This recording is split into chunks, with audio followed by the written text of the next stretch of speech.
નમસ્કાર ખેડૂત મિત્રો, બાયર કંપની વતી હું બાંભણિયા કલ્પેશ. તો આજે આપણે આવી ગયા છે વાલાવાવ ગામના પ્રગતિશીલ ખેડૂત એવા નિલેશભાઈને મળવા કે જેમના ખેતરમાં આપણે એવરગોલ્ડ અને ગોચો આ બંને દવાનો મગફળીમાં પટ મારીને ડેમોનો પ્લોટ તૈયાર કરેલો હતો. તો એ ડેમોના પ્લોટમાં આપણે જે પટ મારેલી છે એ અને પટ વગરની છે એમાં શું ડિફરન્ટ જોવા મળ્યો છે. તો આપણે નિલેશભાઈને પૂછીએ કે તમને એમાં શું ડિફરન્ટ જોવા મળે છે. તો નિલેશભાઈ, આપણે જેમાં પટ મારેલો છે એ ને પટ વગરની છે એમાં શું ડિફરન્ટ તમને જોવા મળ્યો છે? પટ મારેલો છે એમાં ફૂલડા વધારે છે, એમાં થડિયામાં આમ ઓલું ગાંઠું વધારે છે, અને આમાં ઉગવામાં વાર લાગી અને ગાંઠું ઓછું છે અને ફૂલડા ઓછા છે. ઓલામાં સારું છે રિઝલ્ટ ને આમાં ઓછું. એટલે તમે જેમાં પટ માર્યો તો એમાં જે ગાંઠોની સંખ્યા આવે એ વધારો છે. હા પ્લસ અત્યારે આમાં ફૂલડા આવી ગયા છે ને આમાં જે ફૂલડા નથી આવ્યા એમ ને? આમાં નથી આવ્યા. પટ એટલે માર્યા ટૂંકમાં વગર તમે જે પટ મારો છે એમાં તમને થોડોક ફાયદો તો જોવા મળે છે. હા ફાયદો છે. તો આ વખતે તમે મગફળી વાવવાના છો તો હા. એમાં તમે પટ મારવાના કે? પટ મારેલું.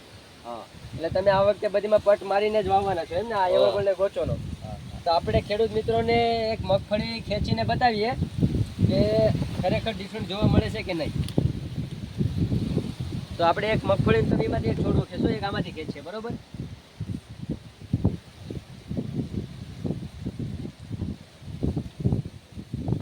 હા ઘણો ફેર છે.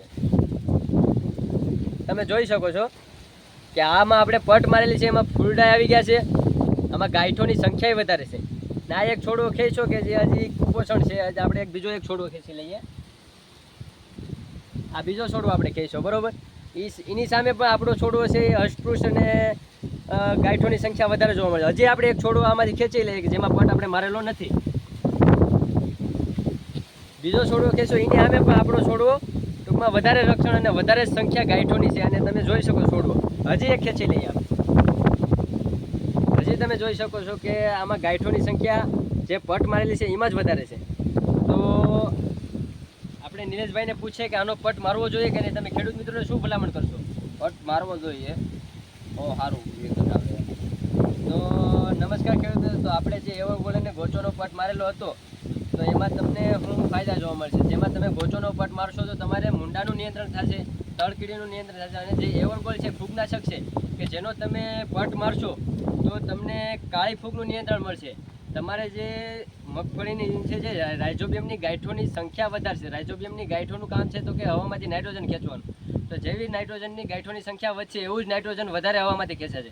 જેટલું નાઇટ્રોજન હવામાંથી વધારે ખેંચાશે એટલે તમારે નીચે મગફળીનું જે તૈયાર થવાનું હોય, જે મગફળી તૈયાર થશે એ મગફળીની સંખ્યામાં વધારો થશે અને પરિણામે તમને સારું એવું ઉત્પાદન મળશે. એમાં જવાબદારી તો ખેડૂત મિત્રોને ભલામણ છે કે તમે પણ એવરગોલ્ડને ગોચોનો પટ મારો. તો કાકા, તમે શું ભલામણ તમારી રીતે ભલામણ એક કરી દો. આ એવરગોલ્ડ ને ગોચોનો પટ મારેલો જ તે વધારે સારું રિઝલ્ટ આવે છે અને આ જ કરવાની જરૂર છે. તો ખેડૂત મિત્રો, તમે પણ એવરગોલ્ડ અને ગોચોનો પટ મારો અને સારું એવું ઉત્પાદન મેળવો. આભાર.